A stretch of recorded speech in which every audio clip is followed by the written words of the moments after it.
Welcome back. More and more stadiums across the country are switching to artificial turf. Folsom Field joined the trend this summer, but with seemingly more and more injuries on the college and professional level, there are some growing concerns that turf is becoming too dangerous. It's actually been a discussion for a bit now. Our health expert, Dr. Payal Kohli, joins us now. This is, depending on who you talk to, it's better, it's worse. What are the concerns? Yeah, I mean, so we've had it now for about 60 years. And as you said, more and more stadiums are switching to it. So why is it better? Okay, it's easier to maintain, right? It's a level playing field. So when you're playing sports, the performance of the ball on the turf is actually much more predictable than it is on grass, which can be a little bit more uneven. And of course, for many places, they say the environmental impact can be positive. Although there are microplastics that are aerosolized from that turf, as well as, small little volatile organic compounds as well. So that's the argument for why it's better. Now, the argument for why it's worse, and I'm on the worst side of the argument, is actually it can have significant health impacts. So turf heats up a lot more. It's plastic, it's not grass. So it can be 30 to 60 degrees hotter. It gets really hot. Than grass. It can go up to 150 to 160 degrees. So you're talking about burns that can occur because of it. If you fall on the turf, you're much more likely to get a friction burn because it's plastic. The coefficient of friction is higher on your exposed areas than you are if you fell on grass, which tends to be a little bit softer. Now think about turf, it's plastic, right? And it's got a lot of friction. So if you are wearing cleats on turf, like you're playing soccer on turf, it digs in, it can cause more ankle and knee injuries. So for all of those reasons, I'm actually worried that we're headed in the wrong direction with the turf. Well, I mean, and yet they do it, like at Folsom, they're doing it because then they can also host concerts year round. It's easier to take care of. They've got a concert coming up this weekend, I think.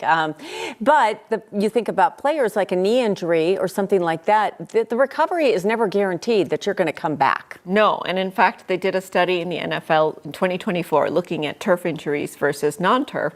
There were more ankle and knee injuries, more ACL problems, and more career-ending injuries. Oh, that's awful. That occurred on turf as well. So I think if we are going to play on turf, we're going to have our athletes play on turf, we have to warn them. There's even a higher risk of having more concussions if you get head trauma on turf, because turf naturally tends to harden over time. And we've talked about this in, many of our sports players. These repeated head traumas are something that we're not paying enough attention to. I'm wondering what the players think about this as a whole, the players' union. I mean, do you ever foresee there being so many injuries and these career-ending injuries are awful, that they'd be trending back? I don't think so, because it's more cost effective, it's easier to maintain, it's kind of everything. But I think what needs to happen is that we need to educate our players and make it part of the sports culture. If you're going to play on turf, there's certain things that you have to do that are different. So certain types of shoes are a no-no for turf. And whether it comes to our adolescent and teenage players or our professional players, we definitely want to make sure we educate them. So nothing that has those deep cleats. They actually have special turf shoes that are less likely to cause those injuries. So that's really important. Wearing helmet and protection, so really long sleeves as much as you can, and then making sure that you have mechanisms not just for keeping the turf cool, but actually for decontaminating the turf, because it's plastic. So you can think about bacterial contamination of MRSA. You don't have to decontaminate the grass. Yeah, exactly. Grass doesn't get colonized with bacteria. The turf can, even though it's not that likely, but you have to have mechanisms for cleaning it. So I think this type of research really helps us think about how to be thoughtful, because we know that that's where this trend is headed.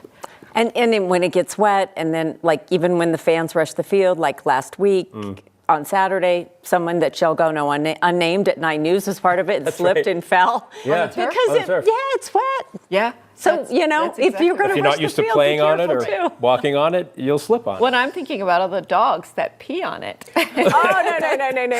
No. Okay. You've just destroyed turf for me. I'm glad my professional football playing days are over. Yes. You're okay, Phil. Doctor, thanks so much. And you can always find more with Dr. Kohli at 9news.com/Dr. Kohli.